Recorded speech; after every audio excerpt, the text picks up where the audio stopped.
Okay, so welcome everybody. My name is Charles Small. I'm the director of the Yale Initiative for the Interdisciplinary Study of Anti-Semitism. And this evening, it's a great honor to be able to host David Harris.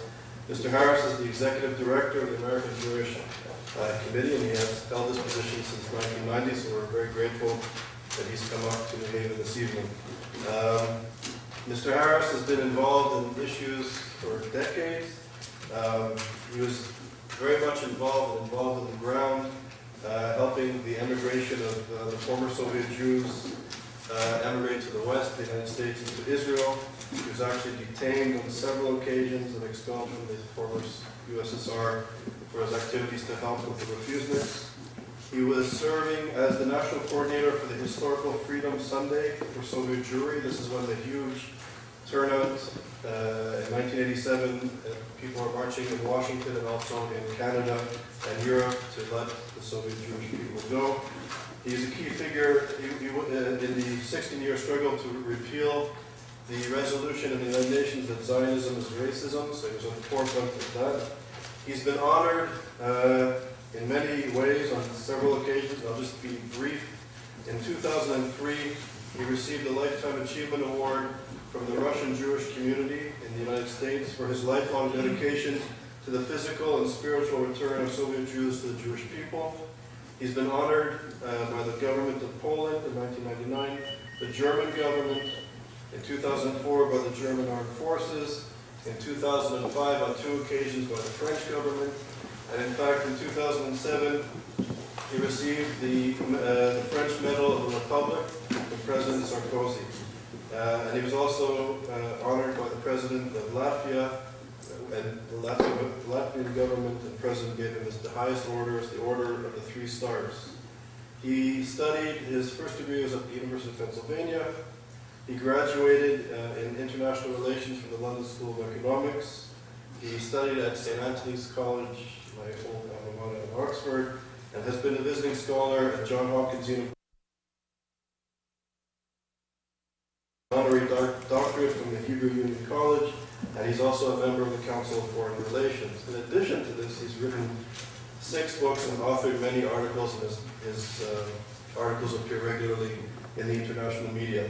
And I would just like to say on a personal note, Mr. Harris was the first, really, I think, leader of the Jewish community in the United States to really meet with me and hear me out what we were trying to do at Yale, and very graciously was supportive in many ways. And having been with him recently in Rome, I think it's a privilege that the American Jewish community has such a distinguished representative. So on that note, I'd like to welcome you.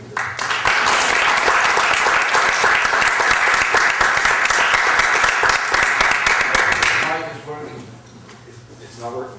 Let's see. I hear it. Yes, it is working. Okay. You have the advantage of the speaker. Can you hear me? Is that okay? Great. First of all, thank you to Charles Small for inviting me to Yale. Thank you for your gracious introduction. And bravo to you for YISA and for all the work that it's doing, and it's a great pleasure to be here.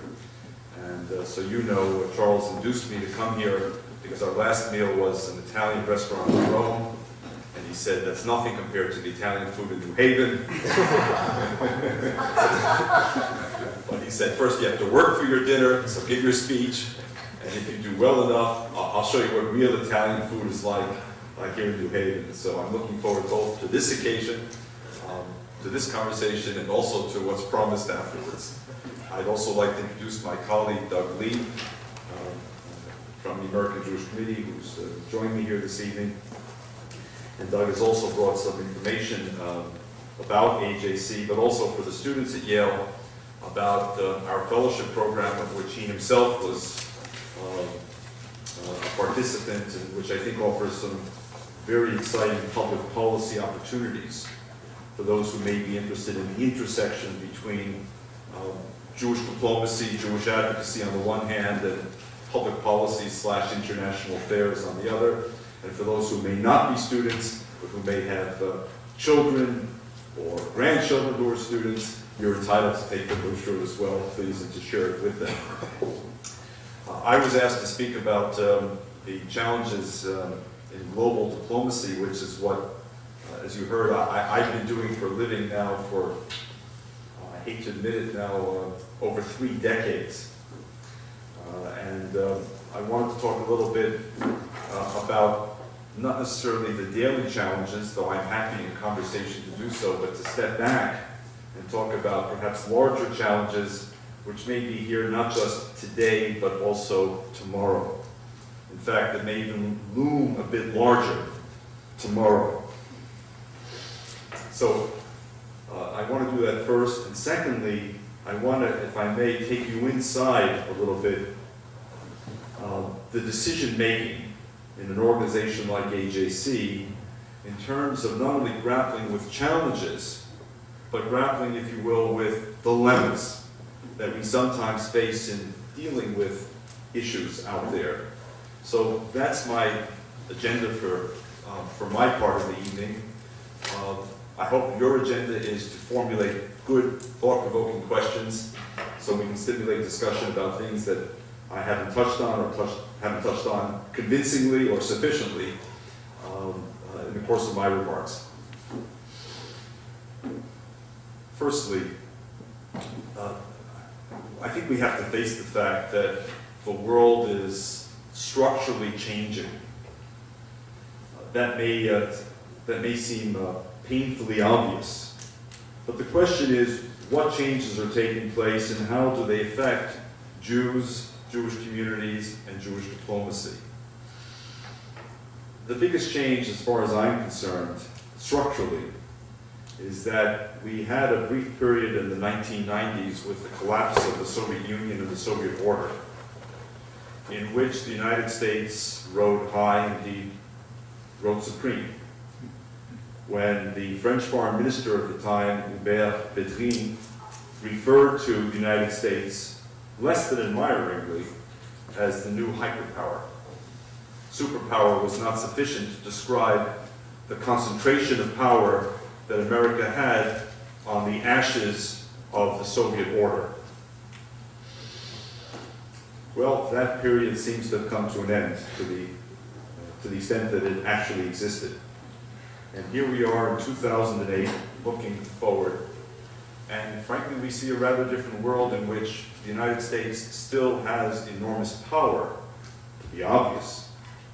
But whether Mr. Védrine today would refer to the United States as the hyperpower and refer to the world in which we live as a unipolar world with only one superpower, to me is doubtful. In fact, what is happening is a world in which there are new centers of power that in some respects are competing and in some respects are cooperating, but that do not have identical interests. And that we as a nation, but also we as, if you will, Jewish diplomats, are going to have to grapple with. In addition to the United States, center of power include the European Union, with Brussels as its capital, 27 member states, and with other states online seeking admission to the EU. The EU's combined GNP today exceeds that of the United States, which means that in today's world, the greatest concentration of economic power is within the European Union. Given the fact that not only do you have the 27 member states and the aspiring states, which range from countries like Croatia to the biggest, if you will, challenge of all for the EU, Turkey, and other nations like the Ukraine, more detached, but yet looking flirtingly at the possibility of one day entering the EU, you have a number of other nations in the world, more geographically distant perhaps, that nonetheless both admire the EU and what it has achieved, and in some respects have, I won't say outsourced, but nonetheless begun to heed EU foreign policy decisions. You see this, for example, played out in the United Nations, where a number of other countries in Latin America and elsewhere may or may not do their own homework, but when it comes to voting, will tend to keep a careful eye on what the EU does, what it says, and follow suit. And then, of course, you have another power center, China. This galloping colossus, whose century the 21st might be. It's not entirely clear yet, but nonetheless, what is evident is that the China of the 21st century will in no way resemble the China of the second half of the 20th century. Its power is growing. Its global reach has been extended. And any of you who spend time, for example, in Latin America or in Africa or other parts of the world will be struck, as we have been, by the long reach of China, which includes the effort to secure long-term natural resources contracts, energy, various minerals, so forth, but also the growing presence of Chinese communities, workers and others involved in projects sponsored by the Chinese government as their form of international aid and assistance in Africa, Latin America, and elsewhere. And what's interesting for the United States here, and frankly what poses a challenge for the United States, is that whereas the United States episodically attaches conditions to its assistance, often revolving around notions of democracy, the rule of law, administrative reform, human rights, the fact of the matter is the Chinese, from this respect, have a more apolitical kind of approach to relief and assistance. They're not looking for Robert Mugabe to change the method of government in Zimbabwe as a condition for engaging Zimbabwe, when what China is looking for above all is addressing its own commercial, mercantile needs, if you will, for a growing population with growing expectations attached to the emerging middle class. So you have now three major actors at least, plus you have a series of other actors whose activity on the global stage also affects both the American position and, yes, the Jewish position. And you can look at them in a couple of ways. You can look at them as individual nations, Brazil, Russia, India. You could look at them as groupings of nations who are trying, by attaching themselves to one another, to leverage their position, their voice, their clout. Take, for example, the SCO, the Shanghai Cooperation Organization. Take Guam, Georgia, Ukraine, Azerbaijan, Moldova. Take Mercosur. Take the G5. We often refer to the G8. How many of us know there's a G5? China, India, South Africa, Brazil, and Mexico, if I recall. And it overlaps with the BRIC, Brazil, Russia, India, China. And BRIC. Which is huge. So, and BRIC, and I can keep going, and I'm sure others can add to the various configurations which have emerged that span continents, but that are seeking to achieve diplomatic, political, economic, and or strategic importance. So that's the second way of looking at it. First is individual nations, the second groupings of nations, and the third is resource-rich nations and the growing clout they have, which in a sense also may create an asymmetrical playing field. Take, for example, the mother of all resources today, oil and gas. And consider the fact, if I'm not mistaken, that every increase of $1 in the price of a barrel of oil translates into an additional up to $100 billion per month in the coffers of a country like Iran. So what kind of power is invested in a country like Iran, or for that matter Venezuela or Saudi Arabia, which otherwise would not be in the same league as the countries I mentioned earlier with much larger populations and reach, but that gives them this exceptional power in a resource-hungry world. The combination of the possession of these valued resources and their ever higher prices also gives additional clout to these countries. So however you want to look at this construct of the world into which we're entering, what it suggests to me at least, as a, yes, Jewish diplomat, is that we're going to have to deal with increasing centers of power around the world to achieve our global objectives. And whether the objective is trying to advance Israel's quest for peace and security, trying to achieve a two-state settlement between Israel and Palestinians, trying in the longer term to implement a new vision of the Middle East, perhaps even modeled on the European Union model, if one wants to dream. If one wants to talk about the focus of the Institute, seeking to combat anti-Semitism at its root, indeed to extend it to all forms of racism, xenophobia, or if one seeks to achieve goals at the United Nations or through other multilateral institutions which affect our interests, it will require far more sophisticated, savvy, and skillful Jewish diplomacy to navigate this terrain. Now, step back for a moment with me, if you will. To a very large degree, and I say this as one, you heard this from Charles, who's been involved in some of the, let's call it, epic battles of the Jewish world. Not within the Jewish world, those are also epic battles, but I won't talk to you about them. That's not my subject, I think, although there's quite a lot to say there.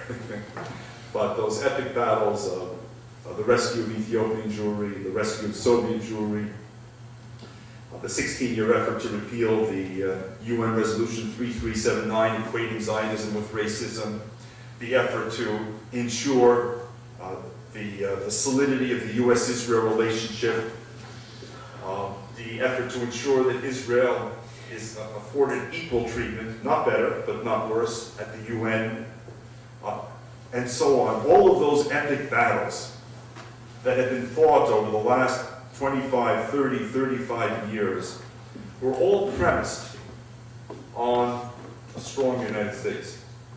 If you think, what's the common denominator of those efforts, and what explains the success of each of those efforts, and they were successful, extraordinarily successful.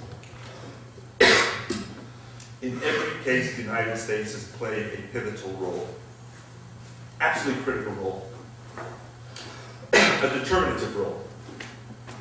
I don't know today whether the same United States, in the United Nations General Assembly, for example, could spearhead a successful effort to repeal a resolution such as 3379, which equates Zionism with racism. Help us on this way. I don't know.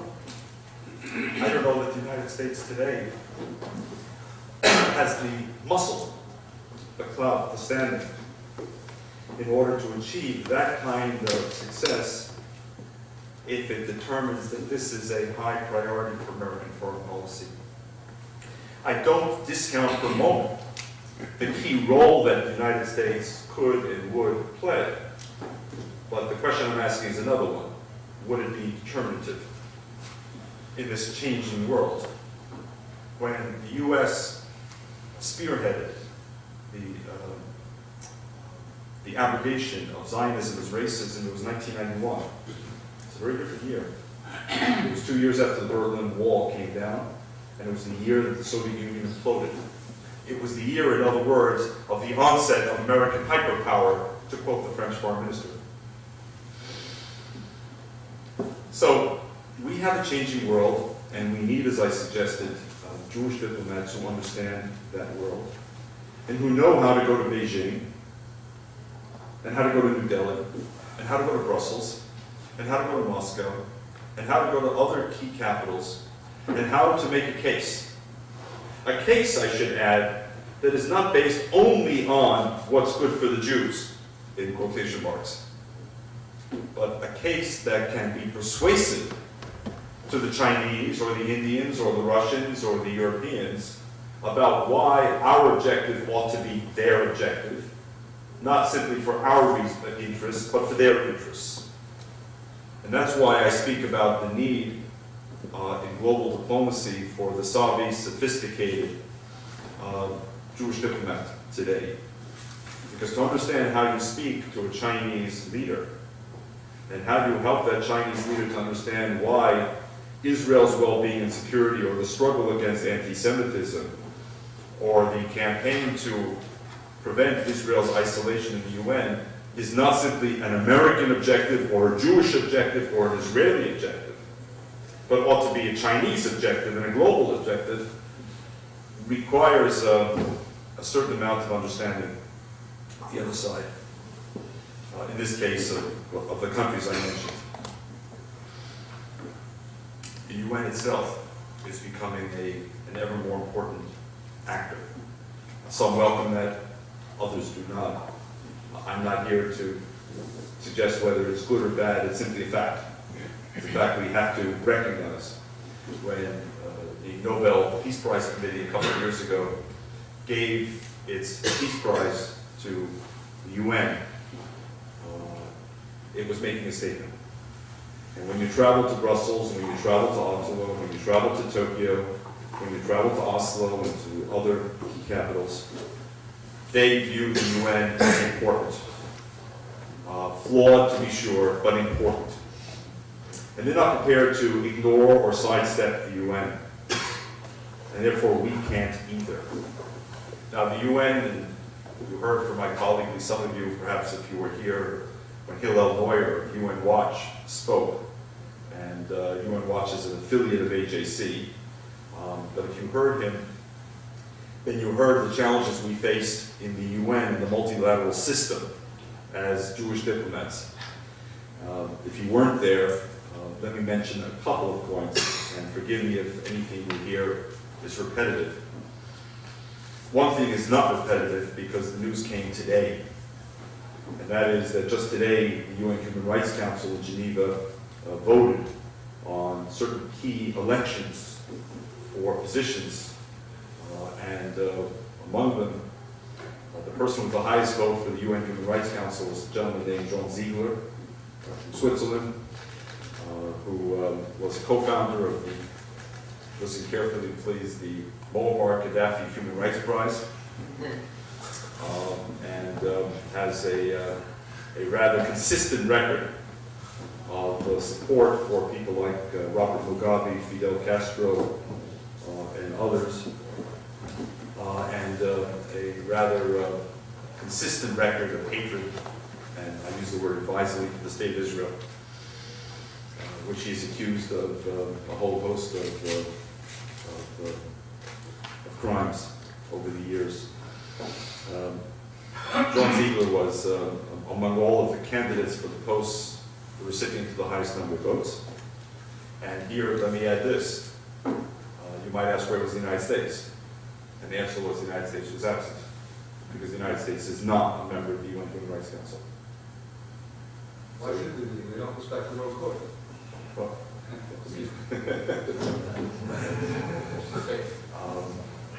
there are 47 member nations of the UN Human Rights Council. The body was founded in 2006 as a successor to the discredited UN Human Rights Commission. By the way, discredited, the word Kofi Annan, and not simply the words of myself. The Human Rights Council, however, from our perspective, has only repeated the sins of omission and commission of its predecessor organization. The United States chose not to be a candidate for membership in the UN Human Rights Council in year 1 or year 2. So one can argue whether that was the right decision of the United States or the wrong decision, but the fact of the matter is, simply speaking, as someone who's on this field, on this playing field, the United States is not there. So given the fact that our interests continue, because the UN Human Rights Council is a venue for discussion about Israel regularly, repeatedly, I'd even argue obsessively. But we cannot turn to the United States and the UN Human Rights Council as our vehicle, our advocate, our voice, as we have traditionally in other forums of the United Nations. So who do we turn to? Russia, China, the Europeans, the Latin Americans, the Africans, the Arabs? Who?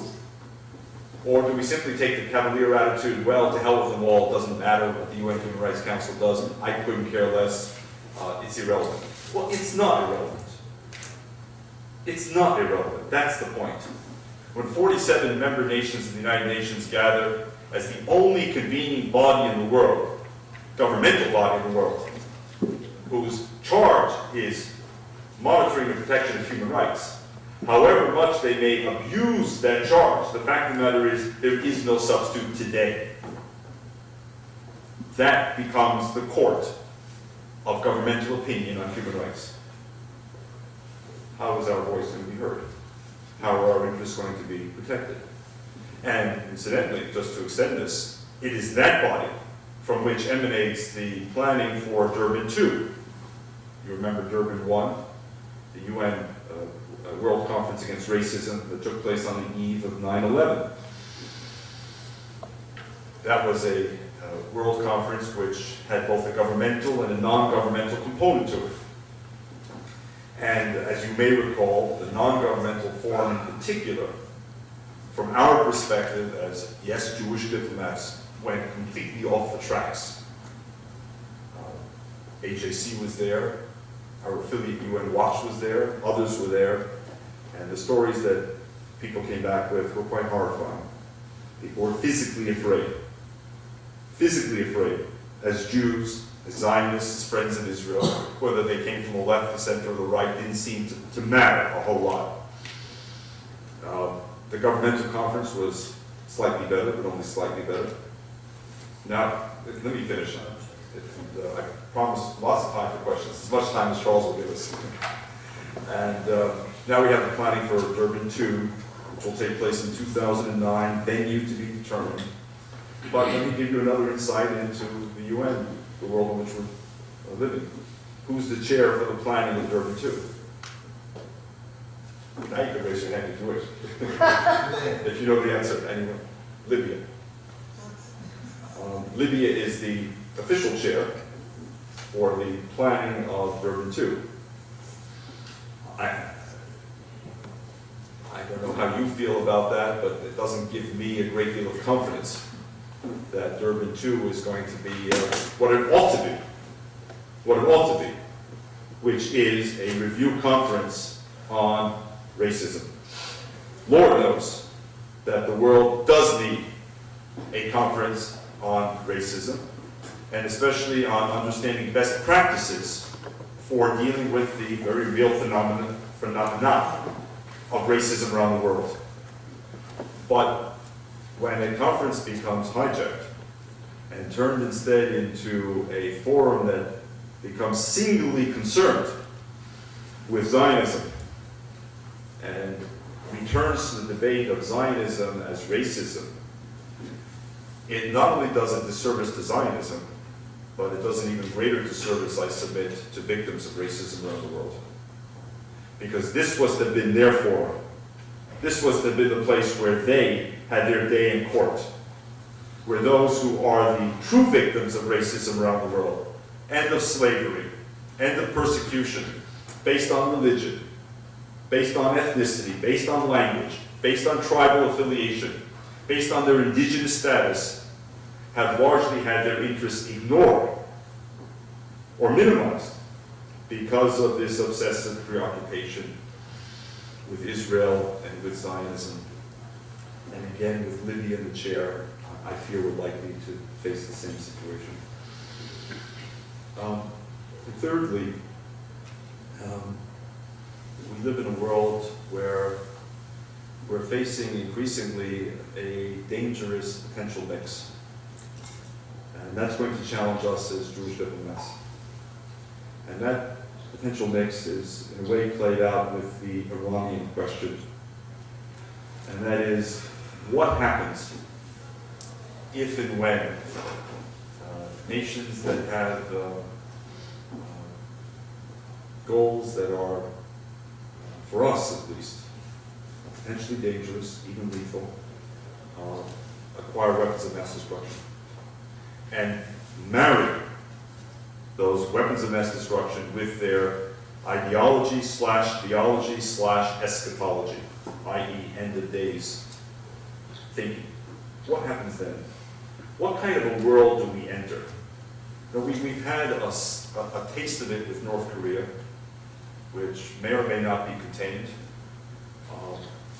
A taste in the sense that we had in the Hermit Kingdom a leader who left the impression that he didn't give a damn what consequences might befall his country in the pursuit of nuclear weapons. It remains to be seen whether, in fact, North Korea is abiding by agreements today. We had a second hint of it in Pakistan, insofar as Benazir Bhutto's assassination once again raised the question and focused attention on what would happen in Pakistan if indeed the country went off the tracks, fell into the hands of radicals, who in turn got their hand or their finger on the button for a country whose nuclear weapons program is known. It's not a secret, it's not in question. For many observers of the international scene, Pakistan remains the potential epicenter of what may happen. And then, of course, we have the question of Iran. And here again, what we're essentially saying is it's only a matter of time for some of us. It's only a matter of time. What happens then when you enter into a world where weapons of mass destruction are in the hands of people who may not be viewed as, quote, responsible, unquote, actors, and who may or may not ever use the weapons, but who may brandish the weapons? And the fact of possessing the weapons to achieve goals in the international system. Look at the contrast, for example, between North Korea and Iraq. The United States had no hesitation, I'm simply making a factual statement, in invading Iraq in 2003. In the knowledge that Iraq did not have nuclear weapons. At least not operational nuclear weapons. There were thoughts that they were working on nuclear weapons that obviously engendered controversy, doubts. We all know that. But we knew they did not have weaponization. We would not have done the same thing with North Korea. We would never have invaded North Korea because we are not certain whether or not they have nuclear weapons, and if so, whether those nuclear weapons are operational and whether they be used. And so we've treated North Korea in a very different manner, haven't we, than we have Iraq. What happens when a nation like Iran crosses the nuclear threshold? How does that change the rules of international behavior for other nations, including the United States, the European Union, Russia, China, in their dealings with Iran? And I would add, the other countries that inevitably would follow Iran should it in fact cross the nuclear threshold. And there's no doubt amongst those with whom we speak in European and Persian Gulf capitals, that if Iran crosses the nuclear threshold, other nations, and the ones most often mentioned, Saudi Arabia, Egypt, Turkey, are likely to follow. And then, frankly speaking, we're in a whole new ballgame. So if we're speaking about the future of diplomacy, whether as American citizens, whether as Jews, whether as friends of Israel, the notion that we may one day be facing a part of the world where multiple nations possess nuclear weapons or in some kind of race, the risk of accidental warfare, the risk of deliberate warfare, the risk of nuclear brinkmanship, all of those things that we once studied, those of us who were Cold War children, as I was, will return. But of course return not in identical forms, but perhaps in somewhat new forms because of the nature of the regimes. Lastly, I want to talk a little bit about not just challenges, which I've thrown out a few to all of us, but dilemmas. It will come as no shock to you, I'm sure, those of you who know the Jewish community, that there may be more than one opinion on any of these issues. There may be more than one approach. And frankly speaking, since there's no playbook for dealing with the kind of world into which we're entering, at least no playbook that I'm aware of, we have to try and figure out as best we can, with the tools we have available, how we live with this world, how we navigate this world, in order to, again, ensure that our objectives, the ones I mentioned earlier, are one of those objectives which are attainable. Not easy. So, dilemmas. Taking me should be wrong. As one. What do? Those of us, and I include myself, who did not accept at face value the National Intelligence Estimate of the U.S. government issued in early December. By the way, a National Intelligence Estimate that the U.S. government itself is backpedaling from. A National Intelligence Estimate that France and Britain have publicly rejected. A National Intelligence Estimate which Israel has vocally challenged, and a National Intelligence Estimate which many Persian Gulf nations and other Arab nations have also challenged. And what do we do about Iran? If the objective is to, choose your word, persuade, convince, discourage, deter Iran from crossing the nuclear weapons threshold. I'm not talking about civilian nuclear energy for peaceful energy purposes. I'm talking about the weaponization based on enriched uranium and all that goes with it, the fissile material, all of that. If the goal is to stop Iran, how do you achieve it? Number one. And number two, even if you think you know how to achieve it, what posture ought Jewish organizations like AJC adopt publicly and privately? Not simple questions. Not simple questions. For one thing, take the policy side of it. What to do about Iran? Well, basically 4 schools have emerged. And I've heard all 4 schools in the Jewish community as I've heard them outside in this country and elsewhere. School number 1. School number 1 says learn to live with the Iranian bomb. It's coming. Can't stop it. Or put it differently, there's no way to stop it at an acceptable price.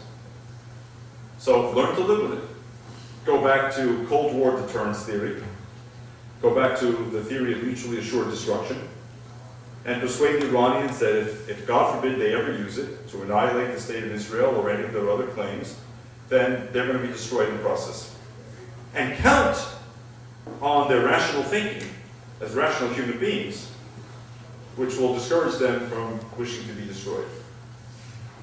Because after all, that was the US-Soviet trade-off.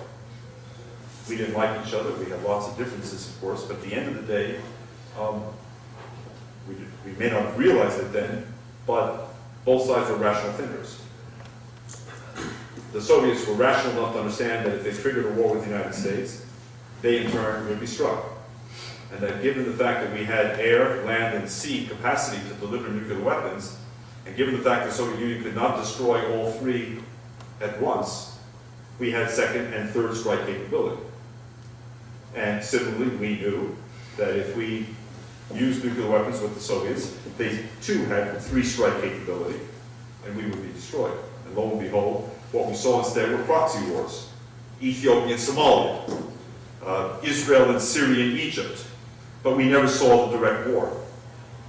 So school number 1 says, hey, India has nuclear weapons, Pakistan has nuclear weapons, Israel's reported to have nuclear weapons, France and Britain, China, all have nuclear weapons. We've lived this long, we'll survive. School number 2 says, hey, no, this is a dangerous regime. This is a regime where the president talks about the return of the 12th or the hidden Imam, and actually seems to believe it. Seems to believe it. where he talks about the annihilation of the state of Israel, a world without Israel, et cetera, et cetera, et cetera. So we need to change the regime. And so you have the regime change school that argues, look, Iran is not a monolithic country. There are all kinds of centers of power. There are business people, there are students, there are journalists, there are women, there are different ethnic communities, and so forth and so on. So figure out the right recipe in order to change the regime. Bring about a regime that is one that the world can live with, that its neighbors can live with, the United States and others can live with. School number 3 says, Iran's getting the bomb, regime change won't work. Every time the United States or other outsiders have tried regime change, it's backfired. Look what happened in Iran in 1953. We're still paying the price for what we did then. So hands off, it won't work. Instead what we need is, we need a military strike. Painful, difficult, challenging, you bet. But we need it sooner rather than later, because otherwise we're going to face an Iranian bomb. And as Nicolas Sarkozy said, the only thing worse than bombing Iran is an Iranian bomb. And the 4th school says, there's another way. Or actually there's a mix of potential ways. Let's call it the carrot and stick school. The school that says, you know, at the end of the day, Iran wants something even more than the bomb. And we need to figure out what it is that it wants and dangle it. Some argue that what it really wants is a relationship with the United States, security guarantees, a guarantee against regime change, a recognition of Iran's regional role. And then there were smaller issues, WTO, Boeing, spare parts, and the rest. And they call this the grand bargain. That what really will change Iranian behavior would be American involvement in the process directly, with an offer of a grand bargain with Iran. But to convince the Iranians that time is not necessarily on their side, that it may be working against them, that we don't have infinite patience, that the Europeans don't have infinite patience, that the IAEA and the UN Security Council don't have infinite patience, you got to ratchet up the sticks even as you dangle the carrots. And so, 3 UN Security Council sanctions resolutions to date. Not terribly painful, but making a point and with a very high degree of unanimity, much more than people expected. Number 1. Number 2, even more punishing financial sanctions, quietly engineered by the US Treasury Department, and joined by a number of European and Persian Gulf and other nations, with a number of multinational corporations and banks, pulling out of the Iranian market, choking access to dollar-denominated, euro-denominated transactions, credits, and the like. Some are still going on, of course, but less than before, and the trend is downward. So keep tightening the pressure, even as you dangle. And there are the 4 schools, essentially. If there's a 5th school, I'm not aware of it, you may be.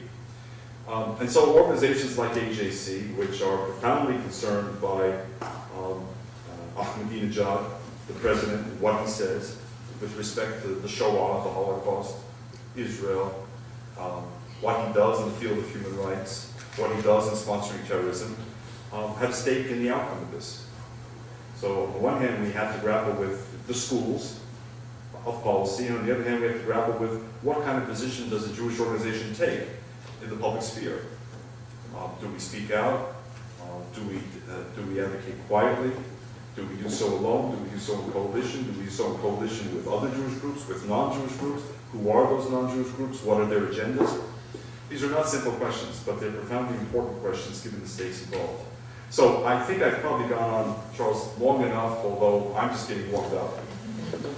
But I wanted to give you, in a way, a kind of, what shall I call it, an insider's look beyond sort of taking today's New York Times and sort of saying, well, you know, here we have the Gaza issue, and here we have the Hezbollah issue, and here we have the latest anti-Semitic incident in Novosibirsk, all of which are obviously important and compelling in occupied time. And I want to step back and sort of take a larger picture of the way the world looks and how we, those of us involved in Jewish diplomacy who care about the larger objectives as you do, I'm sure, are trying to see the world and grapple with that world. So thank you for the privilege to speak.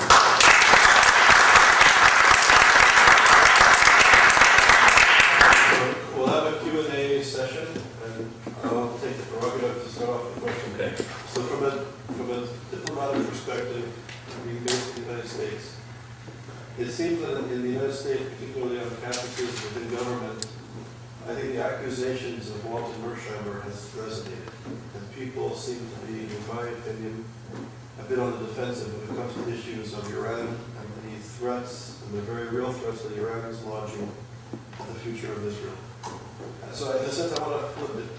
If I would look at things in a way sort of standing back, what the United States and its allies has done in Iraq by fracturing the society, in a sense, you can make the argument, and some people are beginning to, is that they've empowered Iran. Iran now controls a significant slice of Iraq. They're becoming more and more powerful in Lebanon and Gaza, perhaps the West Bank, Syria, and in other parts of the world. So as a diplomat functioning in the United States, how do you, I would say, ring the alarm bell? The American policy has in fact backfired, and what can be done to rectify, I think, a growing link that, in a sense, the military after effects, anyways, of American policy has been to embolden it. That's a great question. Thank you. By the way, it's a difficult question, so to buy time. On a lighter note, you speak of us as diplomats, but diplomats in New York get parking privileges, and AJC diplomats do not. So that is a very important distinction. No immunity either. None whatsoever, believe me. We can run, but we can't hide. But for those of you who know the scarcity of parking in Manhattan, where we operate, that's worth a lot. First of all, let's roll back to 2003. The U.S. led entry into Iraq. What countries were most frightened at that moment in time? As I recall, there were two. One was called Syria, and the other was called Iran. Remember, for example, that from 1980 to 1988, Iran and Iraq had fought an 8-year war. The casualties were enormous. They're estimated to be well over 1 million. But the point is this, that in that 8-year war, no country could really inflict a decisive blow on the other.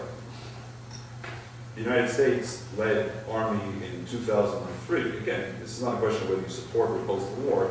Marched into Iraq, and despite all of the pundits' views that this was going to be a very difficult war, the fact of the matter was that the initial phase of the war was a lot easier than people had expected. That must have sent shockwaves in Tehran and Damascus, who were petrified both by the power of the U.S., number one, and by the sudden proximity of the U.S., which now sat on the borders of both Syria and Iran. Now fast forward, 5 years later. What countries are the most emboldened in the region? Ironically, Syria and Iran. I don't think it's an exaggeration to say that. They are the most emboldened. They see the United States bogged down in Iraq, and by the way, increasingly it seems in Afghanistan. They see growing domestic division here about the validity and about the purpose of the war. And Iran has skillfully exploited those developments to its advantage, strengthening its position, as you say, regionally, including in Iraq, including in Gaza, where, again, I would argue another U.S. mistake, namely pressing for the elections against the better judgment of Mahmoud Abbas, of the Palestinian Authority, against the better judgment of the Israelis, and against the better judgment of the Egyptians. each of whom made the case to the US administration not to go ahead with elections at this moment in time. But the US had this, in theory, wonderful bee in its bonnet. The notion that this was a time to introduce democracy. One second, sir. To introduce democracy. And I would argue that democracy is no fiercer defender than many of us.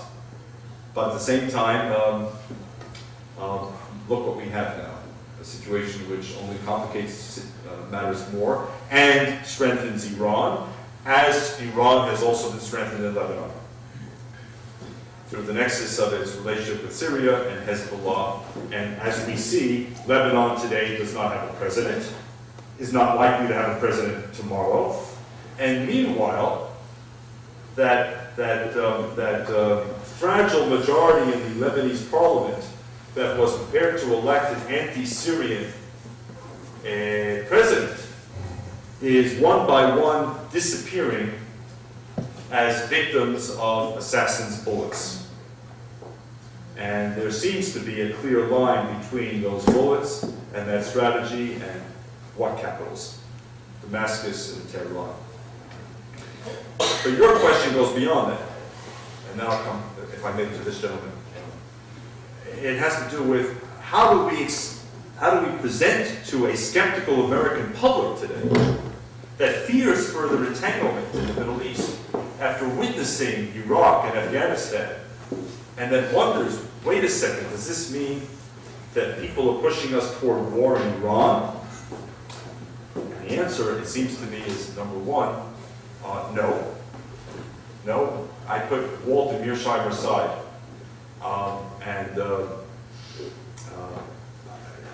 For those of you interested, we're on the record on Walter Mearsheimer and their arguments, and we're happy to make that point of view available to you on their assertions in their book, The Israel Lobby. But number one, Iran is a global issue. It's not a Jewish issue, it's not an Israel issue, nor should it be portrayed as an American issue. It's a global issue. Russia, at the end of the day, does not want a nuclear Iran on its southern flank, any more than Israel wishes a nuclear Iran. And interestingly, President Sarkozy of France, as recently as a few days ago, spoke to the French public and said those missiles being built in Iran can reach Europe. Why? Why?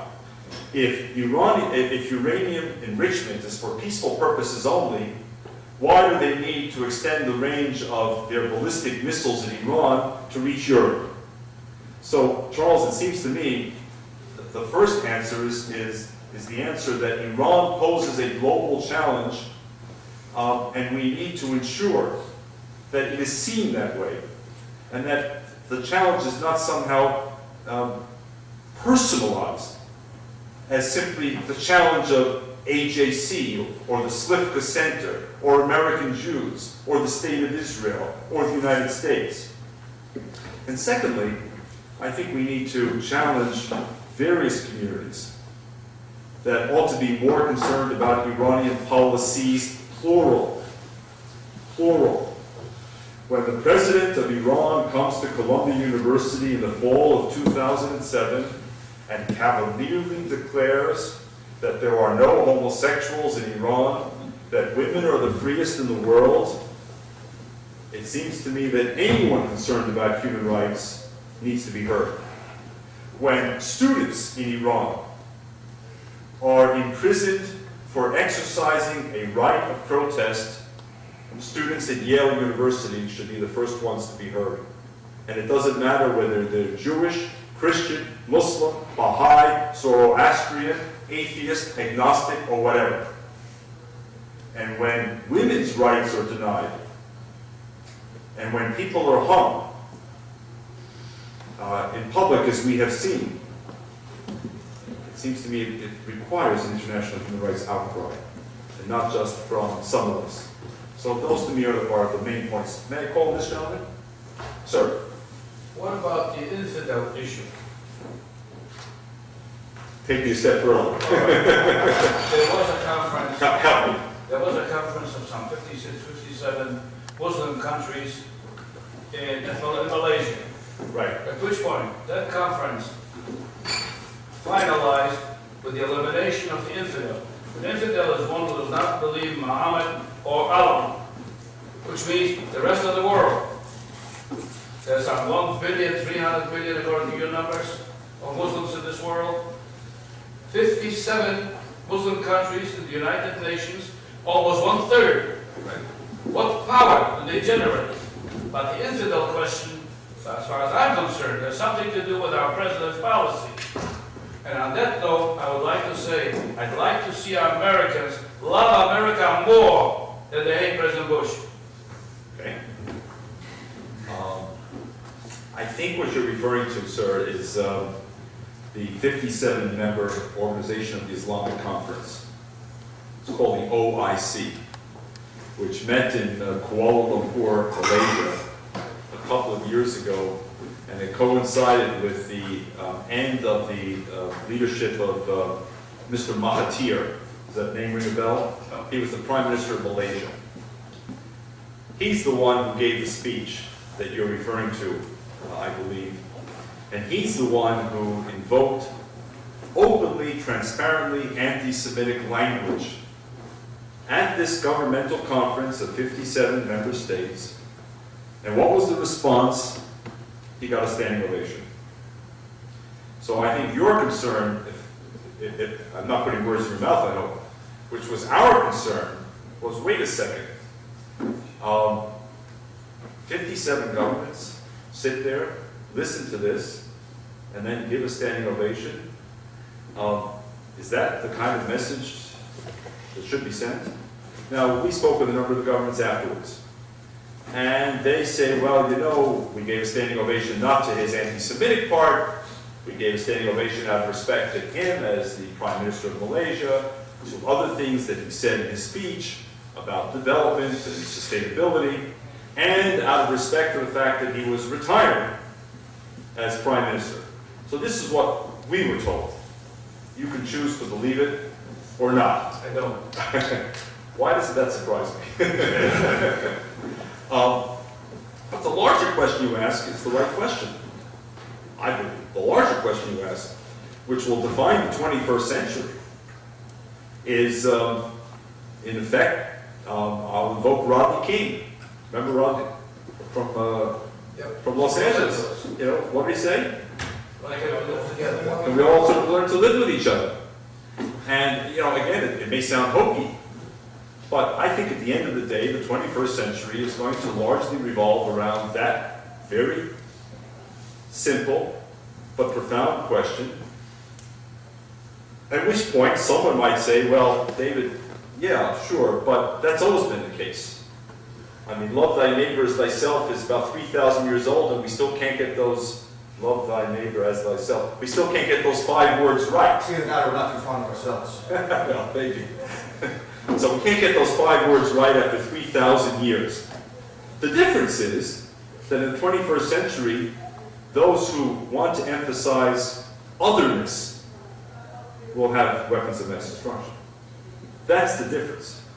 So that the ability to wreak havoc in the name of difference, of otherness, of ideology based on faith, and, becomes all exponentially more significant.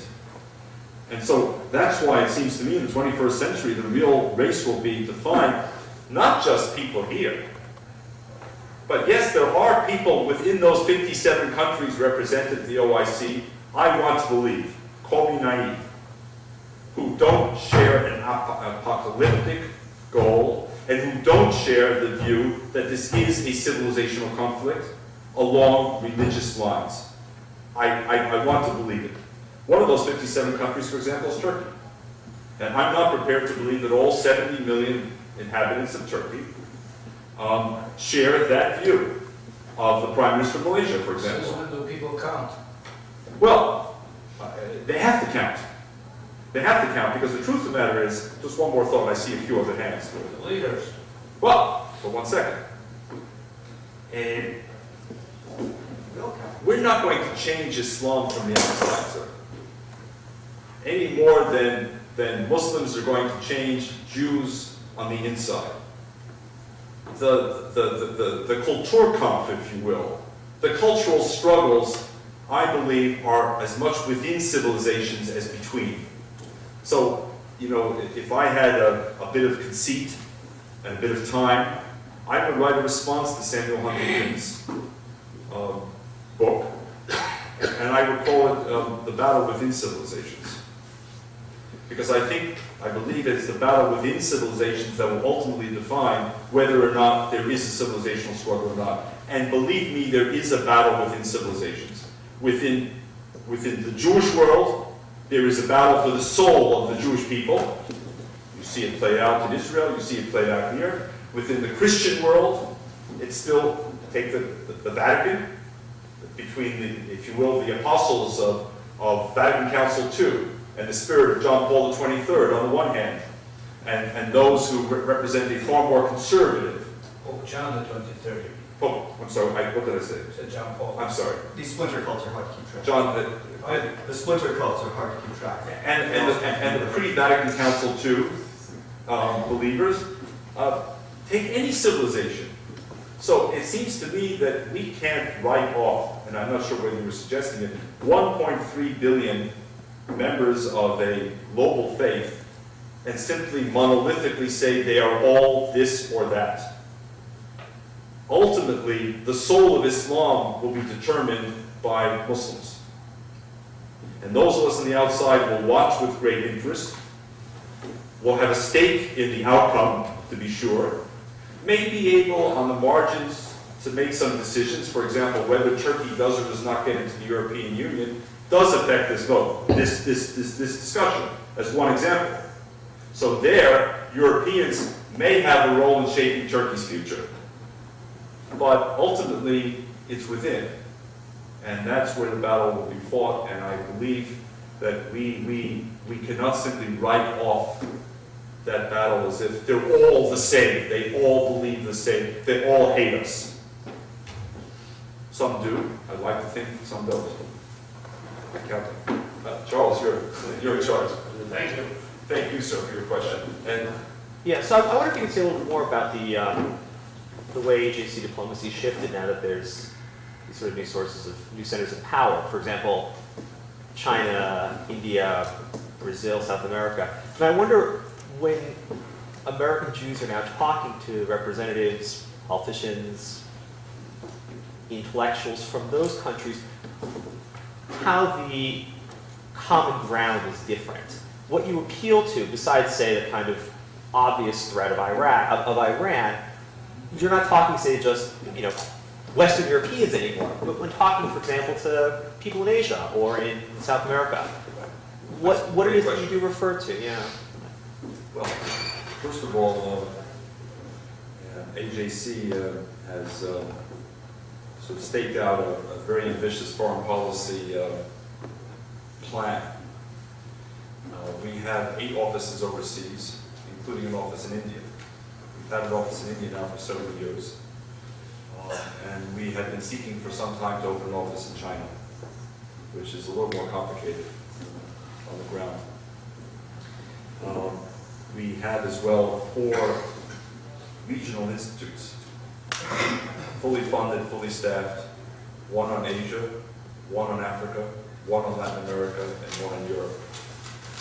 And those institutes devote all of their time, as you would imagine, to the regions we're talking about. So the first element of this is to have the expertise. Dealing with Brazil or Japan is not the same as dealing with Poland or Latvia, to state the obvious. And the history itself is different, and the cultural norms are different. Go down the list. So that's the first thing. Secondly, you know, at first glance, one would say, it's a pretty steep uphill climb the guy's describing. But then when you begin to look at it more closely, we have assets. We have assets. We Jewish diplomacy, Jewish people, we have assets. Asset number 1, just off the top of my head.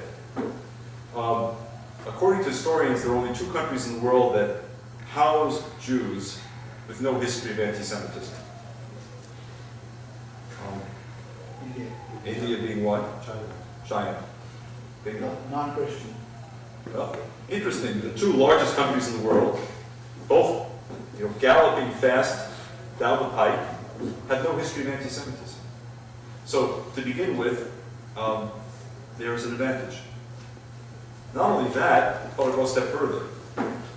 In both countries, we have found there is a deep and profound admiration for the Jewish people. It's not contrived, it's not manufactured, it's real. It's based on several things from our experience. Number one, a sense of respect for the history and the continuity. They see themselves as proud historical civilizations. They see Jews as another proud historical civilization which faced adversity like they did, they believe, and managed to prevail, and manages to this day to blend tradition and modernity as they do, or aspire to do. Third, they have great respect for the Jewish mind.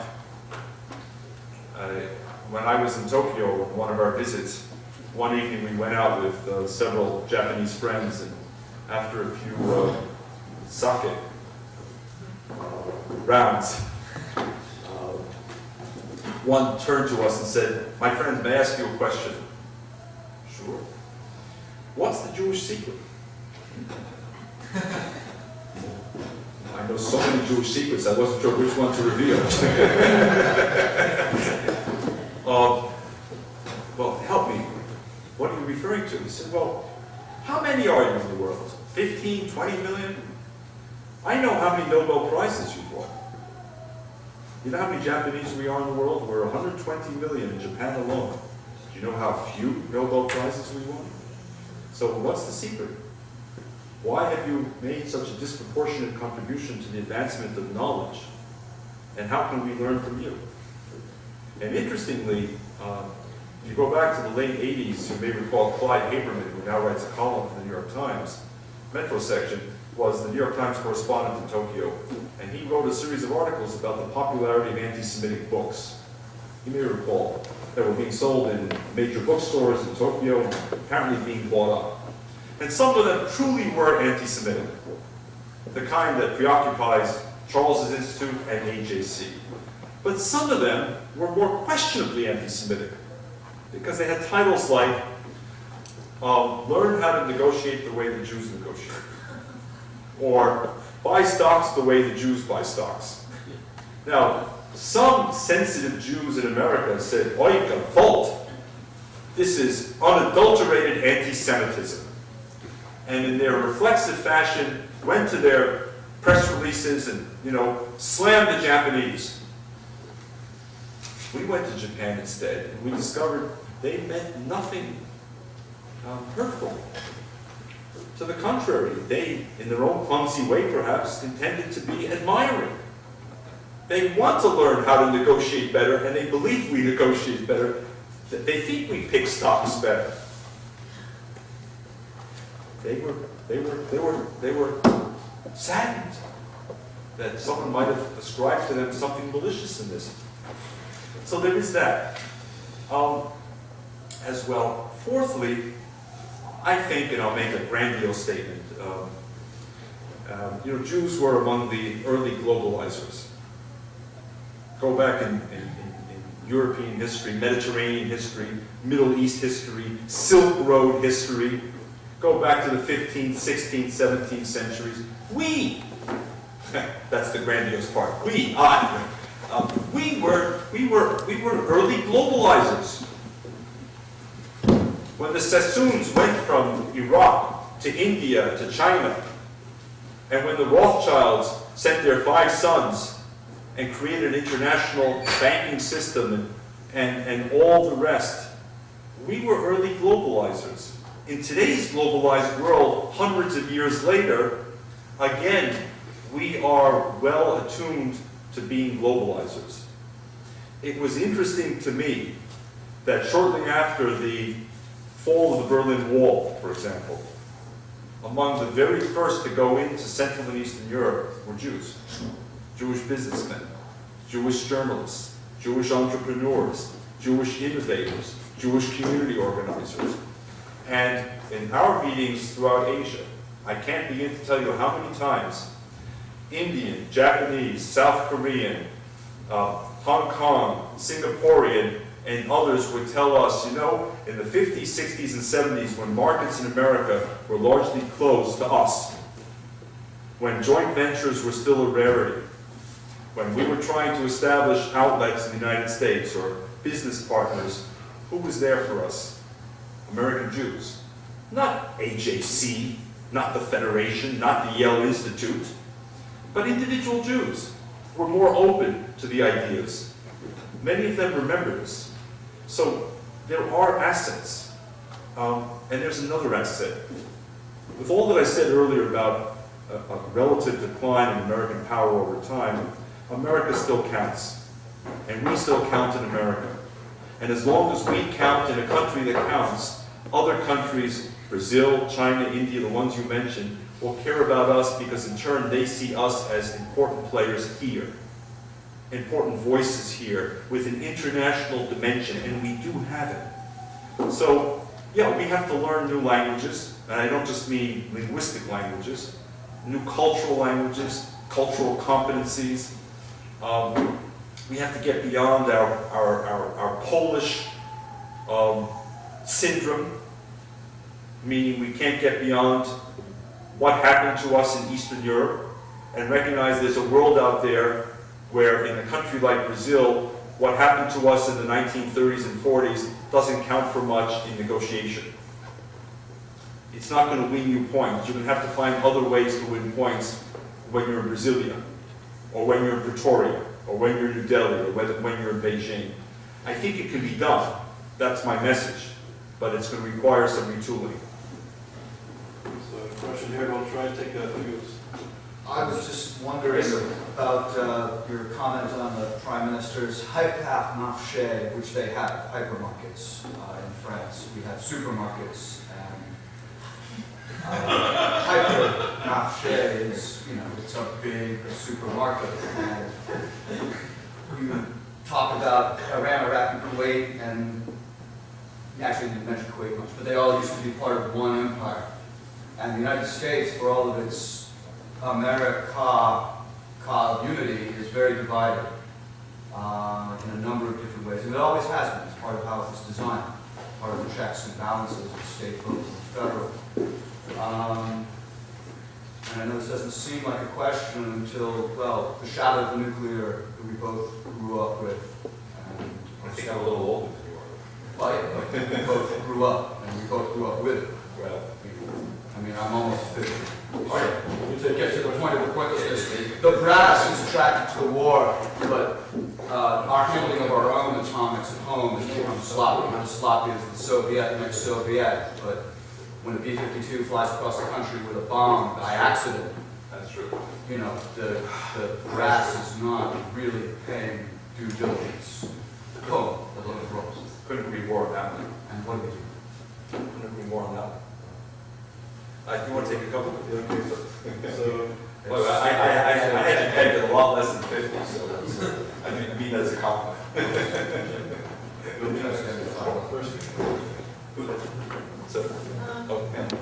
So, given that your talk is taking place at an academic institution, and for those of us who are pursuing graduate degrees and some sort of career in academia or affiliated with academia, the question is, to what extent can we as academics who want to deal with all the issues that you spoke about today and who are Jews and who feel very strongly about their Jewish identity, but at the same time have to face the requirements of being an academic, which are to sustain a level of objectivity, balancing those two, to what extent can we be resources to dealing with the issues that you spoke about?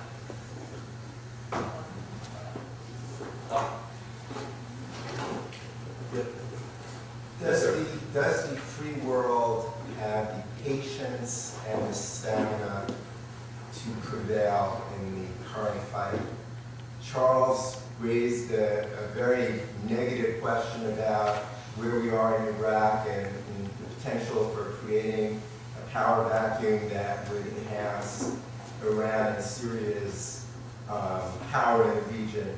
On the other hand, one can make a case that our success there in supporting the moderates and achieving some form of democracy, it may not be our democracy, but some form of democracy, would certainly make a very powerful statement and help balance against the threats of Iran and Syria. But the question is, does the American public have the stamina to prevail? Just like, do the Israelis have the stamina to prevail? You know, we like fast wars, 6-day wars, quick victory, not a lot of losses of life, and the other side may have more patience and more stamina. So one more. I have stamina for more questions. And one more quick question. Sure, sir. I'm curious, the Archbishop of Canterbury recently, Sorry. Archbishop of Canterbury. made these statements about the possibility or advisability of adopting Sharia in certain cases to govern civil law in the Muslim community, and there's obviously a big fear about this. Among other things, put the Jewish community, I think, in the United Kingdom in a very awkward position. But I'm just curious what you think those comments and the fear surrounding it says about this evolving love triangle of Muslims, Jews, and Christians in Western Europe. Love triangle. Okay, hadn't heard that one before. Okay, one more. Yes, I wanted your comment that you as a Jewish diplomat have to deal with the Israeli bombing of Syria in the fall. And was that a message to both Syria and Iran? Because it became very quiet, actually, even for me who reads a lot, until Seymour Hersh resurfaced it in the New Yorker recently. Also, thank you for your messages on 880 radio. Oh, really? Thank you. Glad you're here. Well, that's it? Yeah. You have 2 hours. Five simple, straightforward, easy questions. Yes, no, maybe.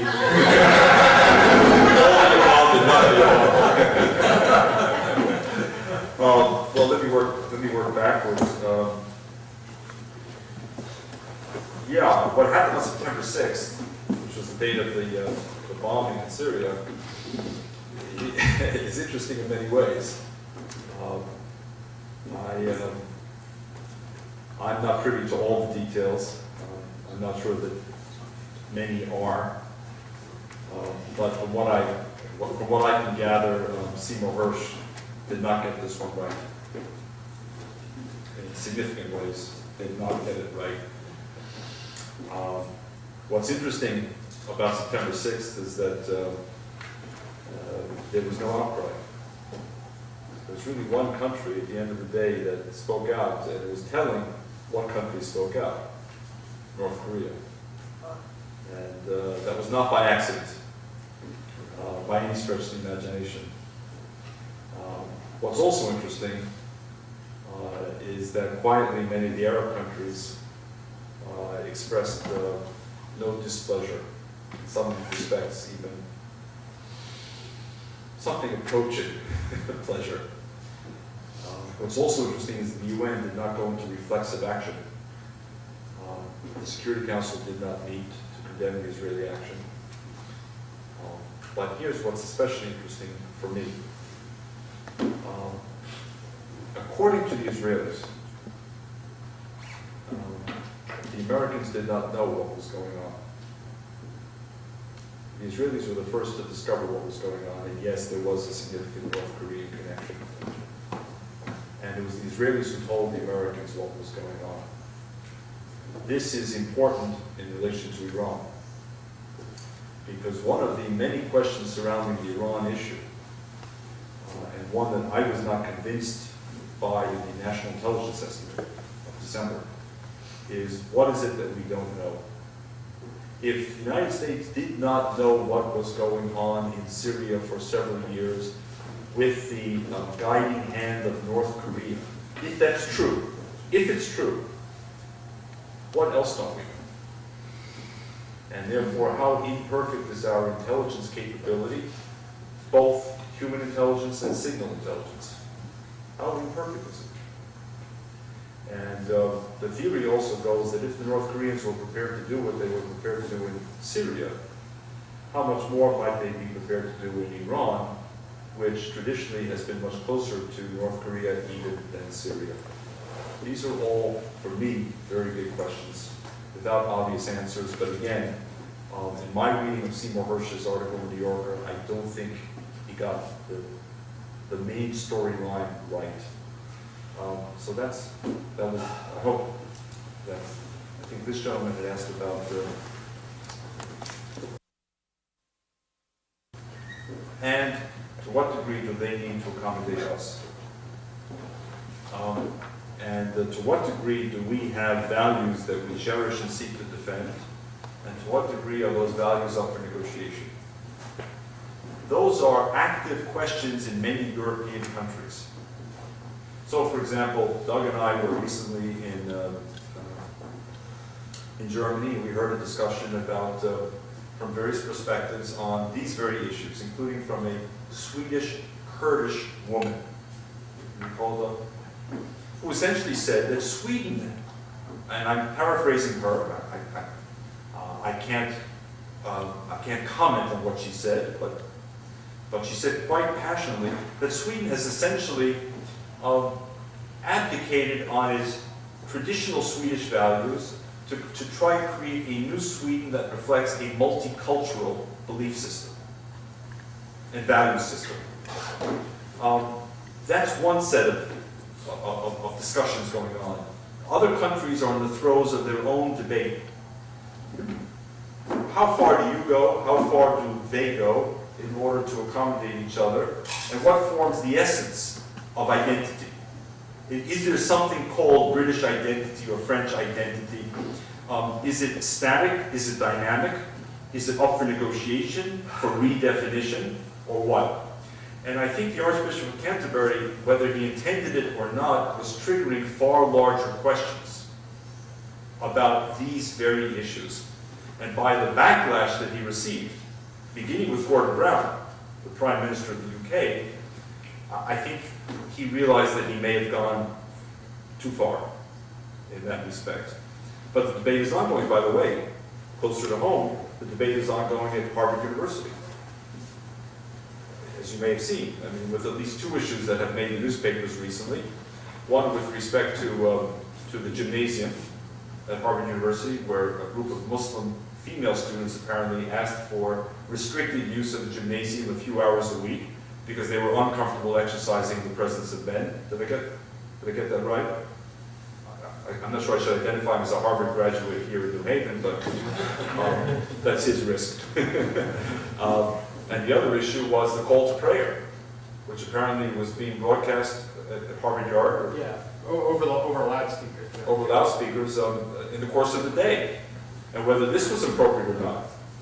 And I'm sure we could spend hours here in this room discussing and debating these issues, and so it's not only what the Archbishop of Canterbury is saying, it's what the Harvard administration, and perhaps one day the Yale administration, is deciding about these kinds of issues, and where they begin, where they end, what form of religious accommodation is appropriate, is inappropriate. The third question, I think, was that gentleman: do we have the stamina? Well, I have to tell you, I can only hope so. Do the Israeli people have the stamina? I can only hope so. And you know what? I'm betting on them. They have no choice. I'm betting on them for exactly that reason. They've had stamina for 60 years. I don't think it's the stamina that Israelis sought I don't believe that the survivors of the Shoah, the remnant community that arrived on the shores of Palestine, the refugees from North Africa, the forgotten refugees, as they're called, including my wife's family, the refugees from Eastern Europe, coupled with the small yeshuv, the small community that was there on the eve of independence, all gathered in order to live in a permanent state of conflict. I don't believe this is what they sought. And 60 years later, they are still defending their nation. This is now different times. There is a threat of nuclear weapons. So it's not only, Israel, we keep fighting. I didn't hear you. It's not only if Israel what? It's not if Israel and the Israelis can still hold. It's a different level of threat now. I couldn't agree more. But Israel was post-48 and bomb dropped before that. I don't know if you are really thinking of what you are saying, but Iran or any other Arabic nation never had a nuclear ability. Now it is getting there. It is changing. So this is the issue. Yeah, so we're entering into a new era, but I still don't see it. I hear an Israeli accent, if I'm not mistaken. But so you will know more than I. My accent is not Israeli, as you probably can tell. Much as I spent a great deal of time in Israel, and in fact have a son in Israel, living in Israel. Is the salmon there? I have to believe it is. I want to believe it is. Maybe I'm conflating the two. I also want to believe and have to believe that not just the United States, but the West will find the stamina. Will also find, if you will, if I can put it this way, will find the self-respect to believe it's worth defending a set of values. However imperfect those values may be, I'm not suggesting that we live in perfect societies. We're works in progress.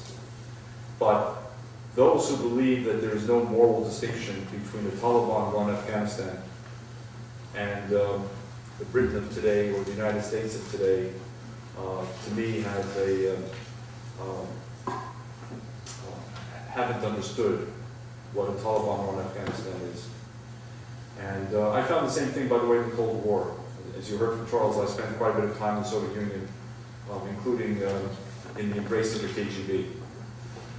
And I was stunned in the West at the failure of some, and this will also come to the academic question in a moment of this lady.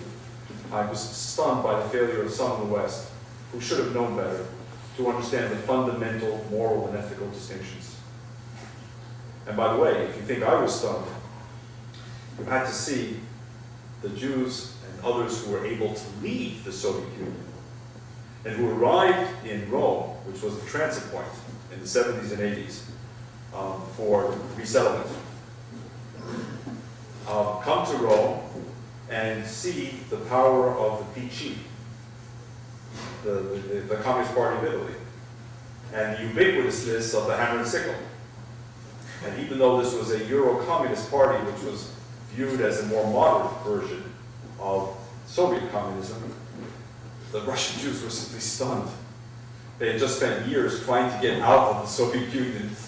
They arrived in Italy thinking this is a wonderfully democratic country, which it is, and they see a political party within the democratic mainstream that uses the hammer and sickle as its slogan, and expresses global solidarity with workers of the world. You had to see the faces of the Soviet refugees. So yeah, maybe more people need to spend more time in the Taliban-run Afghanistan to understand distinctions. But I hope and pray that there are people who understand that the fight is worth fighting. The second question was the lady in the back that sort of segues into it. I wouldn't have the chutzpah to tell you I've been a pseudo-academic, been a visiting professor, but I don't know academia well enough, honestly, to answer your question.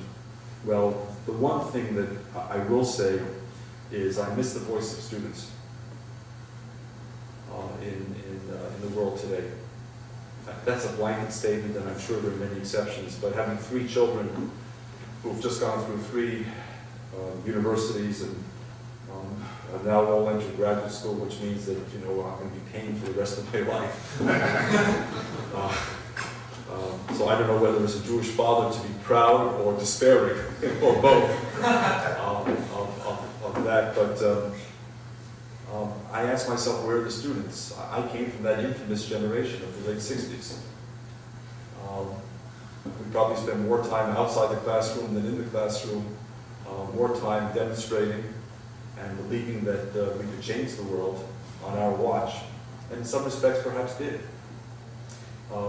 And I wonder, I see students in Iran being beaten and arrested, imprisoned, and I ask, why aren't students in America standing with students in Iran? I see the biggest, to me, national security question in the United States, which is our dependence on imported energy. And I ask myself, why aren't students conflating the national security angle and the environmental angle and putting it together and leading institutions like Yale and leading our nation towards what we need, which is not just energy independence, but fossil-free energy independence. Because if we're looking at transformative formulas, I can't think of a more transformative formula for the balance of power in the world over the medium term. It won't happen overnight, obviously, than moving beyond where we are today in the field of energy. To me, this is a tailor-made issue for campuses. I won't say for academics, certainly for students. It's tailor-made. It could bring together the right and the left, the political and the otherwise indifferent. And I see glimpses of it, but I don't see the mass movements that became such a feature, certainly in my university career from 1966 to 71 when I was an undergraduate. The other thing that I found when I was teaching at Johns Hopkins was that some of the pro-Israel students in the master's degree program that I was teaching at approached me and said, we need a Jewish mentor. We don't have one. Most of the Jewish faculty, they said, and I'm simply quoting them, I can't comment, are AWOL. They don't want to identify, they don't want to get involved, and they said this was in 2000, 2001, we Jews, we've been ambushed. We don't know what hit us. First was the Intifada, and then all the accusations against Israel, ethnic cleansing, apartheid, mass murder, you name it. We may or may not support a particular Israeli government, but we know there's something inherently unfair about these accusations. We don't know how to respond. And then along came 2001, and suddenly we're accused of 9/11 by all these demonic conspiratorial theories. And the students again came back and said, help us. How do we deal with this? We thought we were simply going to have a graduate school experience in international relations, an academic experience. And we're finding ourselves challenged. In some respects, we're finding ourselves demonized. We don't know how to grapple with it, and we don't know who to turn. And again, I can't speak to the issue of Yale, but I can say where I found myself, there were no mentors. There was no one the students could turn to who had a few years more experience and who could be a sounding board for them as they tried to figure out how to grapple with these issues, who they were, how they related to these issues, whether they wanted a public posture or not. So to me, faculty could play a very important role. And from a distance at AJC, for example, we hear again and again the same complaint. The Jewish faculty, by and large, generally in these debates, are AWOL. They're either indifferent, they don't want to identify, or they may in fact identify, but with other positions that are not necessarily friendly to Israel or friendly to some of the things we've talked about here tonight. And as far as the issue of, especially the B-52, the Arab B-52, and I can only agree with you. The apathy and ignorance and strange lack of That one I can only agree with you. self-respect. I was as stunned as anyone when I saw that. It's not the first time. I fear it won't be the last time. But what it does suggest is that even as we focus on what's going on in Iran and so forth, we dare not lose sight of what's going on here, because an accidental occurrence, It's like we're worse than our own terrorist threats. an accidental occurrence could wreak havoc here if we're not careful. So I'm glad you raised that issue. So.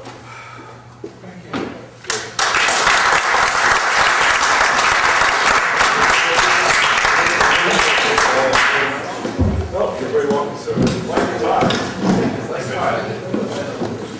time.